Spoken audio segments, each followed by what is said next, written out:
Assalamualaikum warahmatullahi wabarakatuh dan salam sejahtera. Hai kawan-kawan, mari saya kongsikan mitos dan fakta glaukoma.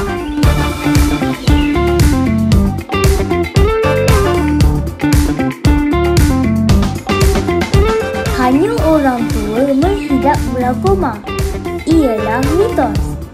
Faktanya pula, semua peringkat umur boleh menghidap glaukoma. Glaukoma terjadi pada individu rambut sahaja ialah mitos. Faktanya pula, tiada rabun di peringkat awal glaukoma.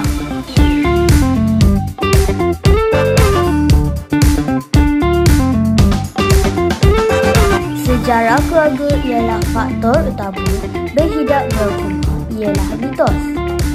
Sebenarnya, ada juga berisiko berhidap glaukoma walaupun tiada sejarah keluarga.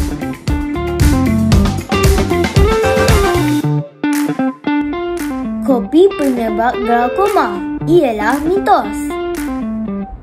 Sebenarnya, kopi bukan penyebab glaukoma.